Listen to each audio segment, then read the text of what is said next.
大家好，欢迎收看扣马电竞。2024年的 LCK 春季常规赛已于17号正式开赛了。作为首日关注度最高的一场比赛 ，GEN 和 T1 的这场巅峰对决也是再次刷新了 LCK 的观赛收视率，同时在线人数突破了100万。虽说此前很多人认为中文流因为某些原因无法转播，会影响其收视率，但从当下的结果来看，似乎这种担心有点多余。说回 T1 和 GEN 这场系列赛 ，T1 虽说在前不久刚刚拿下 S13 的世界赛冠军，但他们在联赛里，至少过去几个赛季一直都非常忌惮 GEN 这个队伍。今年 GEN 即便是说在人员上进行了变动，但整体的实力还是很在线的。这场系列赛最终也是以 GEN 鏖战40多分钟获胜而结束。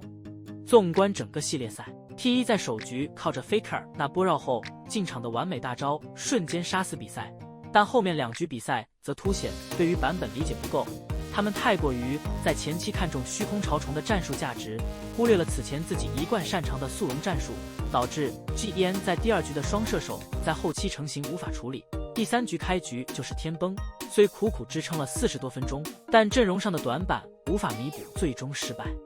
在赛后，不少网友也是纷纷调侃 T1 联赛里唯唯诺诺，难破心魔，世界赛重拳出击，毫不手软。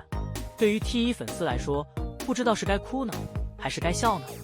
当时 DRX 和 T1 的一个战术比拼是非常精彩的，但如今版本大变，现在观众们都想要知道的是，在版本变化之后 ，T1 战队是否能够顺利适应新的比赛节奏。个人认为，以 T1 战队强大的俱乐部底蕴来说，他们大概率能够在任何版本中保持足够强的竞争力，但未必所有版本 T1 都能排名世界前几的水平。在目前的这个电竞时代中，大多数夺冠的队伍其实都会吃到一些版本上的红利，没有那种强到在任何版本都无敌的队伍。关键就是看后续的版本走向。如果说硬辅开始崛起了，对于 T1 来说不算一个好消息。在选手个人表现上 ，Zeus、Faker 包括 Kyria 都出现一些问题，后续需要努力调整一下。LPL 赛区这边，这段时间是个比较放松的时刻，德玛西亚杯刚结束，紧随而来的春季赛其实更偏向于队伍新阵容联手，所以选手们也不会太认真的备赛。而在这段时间里，许多选手也都纷纷开启了直播，但让谁都没想到的是，才决定休息1个赛季的 Dashai 竟然就给大家放出了王炸，联合 Uzi、Ning 等人搞起了组牌。估计不少男玩家们也是从他们几人的联动中感受到了女生们看综艺的那种感觉。目前 LPL 春季赛的售票环节已经正式开始了，有条件去现场看比赛的观众们也都开始抢起了自己想要看的那场比赛的门票。作为上次世界赛的亚军队伍 WBG 本来应该在这个赛季备受关注，但由于上野人员的更换，导致 WBG 转会期陷入了舆论当中。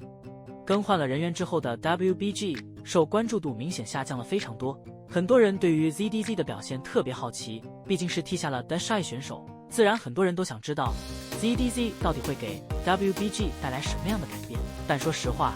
这件事情也并不能怪 ZDZ， 哪怕打得糟糕也没办法，毕竟一开始 ZDZ 就是准备给 Dashai 当替补，结果变成了这个样子，谁也预料不到。WBG 没有了 Dashai 之后，也从流量大队成为了流量中队。从这次春季赛的售票情况就看得出 WBG 的受关注度直线下降，所以 WBG 此次放弃了 Dashai 绝不是一个好的选择。在春季赛售票通道开启之后，没有 Dashai 之后， WBG 的比赛售票情况其实是比较惨淡的。首先最惨的就是 NiP 主场这一场，一开始几乎没多少人去买票，恐怕2/3的座位。其次就是 WBG 的比赛了，虽然情况要比 NiP 好不少，但也被其他几支人气队伍给完爆。其实从这件事情就可以看出 Dashai 虽然早已经过了他的巅峰时期，可在 LPL 这个赛区里面，影响力是绝大多数的选手都比不了的。哪怕已经没有加入任何一支队伍，依然有许多人关注他的动向。前段时间和 Uzi、Ning 等人组牌的热度，恐怕春季赛的比赛都没这么高，除非 JDG、TES 这几支队伍的决赛还有的一拼。好了，以上就是本期的全部内容。你们觉得 LPL 哪支队伍会成为今年的黑马呢？大家有什么想说的？欢迎在下面的评论区交流讨论，我会去挨个查看。感谢老爷收看，欢迎点击订阅，我们下期再见。